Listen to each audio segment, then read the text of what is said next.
5 नवंबर मंगलवार 11 बजे मंत्रालय में मुख्यमंत्री डॉक्टर मोहन यादव की अध्यक्षता में मंत्रिपरिषद की महत्वपूर्ण बैठक वंदे मातरम के गान के साथ आरंभ हुई।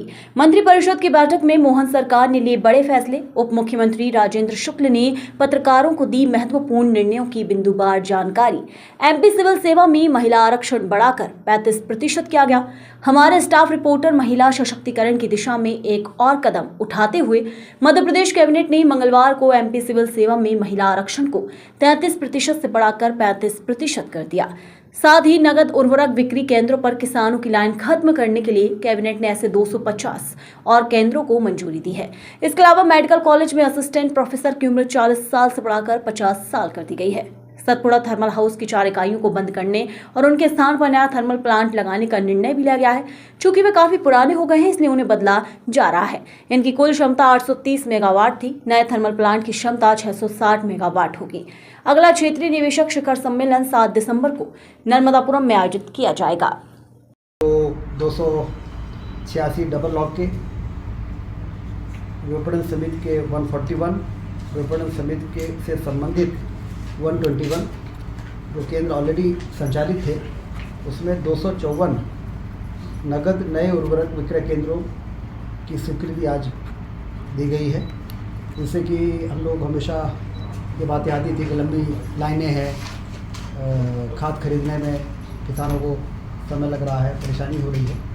ये एक बहुत बड़ी राहत इसे मिलेगी। 254 नए केंद्र खोले जाएंगे और ख़ास तौर से जो डिफ़ॉल्टर किसान हैं, जिनको कि नगद में खाद मिल जाए, इसके लिए इस प्रकार के सेंटर की आवश्यकता थी। ये एक निर्णय हुआ है। सतपुड़ा सारणी में सतपुड़ा ताप विद्युत गृह के 4 जो बहुत पुराने इकाइयाँ थी, 410 मेगावाट की 2 थी और 420 मेगावाट की 210 हो गया 830 मेगावाट टोटल जो है उसको डीकमीशन किया जाएगा। 410 थे, वो 205 के 2 थे, 410 हो गए और 210 के 2 थे जो 420 मेगावाट हो गए। तो इनको डीकमीशन करके और 660 मेगावाट जो क्रिटिकल थर्मल पावर प्लांट कहलाता है, सुपर क्रिटिकल, जो इफिशिएंसी के मामले में सबसे बेहतर पावर प्लांट होते हैं, तो इसको रिप्लेस करके और 660 मेगावाट का पावर प्लांट लगाने की अनुमति दी गई। ये भी थर्मल का ही होगा? थर्मल ही है। कोल लिंकेज ऑलरेडी है, तो ये जो पुराने 40 साल पुराने हैं, जिनका PLF वगैरह बहुत कम हो जाता है, चलते चलते पुराने हो जाते हैं, सुपर क्रिटिकल में अलग से एलोकेशन की जरूरत नहीं पड़ेगी इसमें? अलग से एलोकेशन की जरूरत नहीं पड़ेगी? नहीं, कोल लिंकेज जो हमारा है उसी से ये पावर प्लांट लग जाएगा।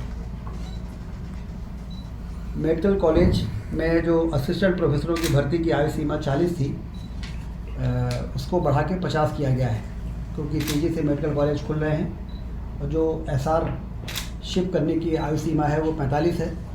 SR शिप करने के बाद ही असिस्टेंट प्रोफेसर के लिए लोग अप्लाई कर पाते हैं, तो इसलिए 40 से 50 साल की आयु सीमा आज कैबिनेट ने बढ़ाई है, जिससे हमें असिस्टेंट प्रोफेसरों को मिलने की नियुक्ति में अब ज़्यादा आसानी हो जाएगी।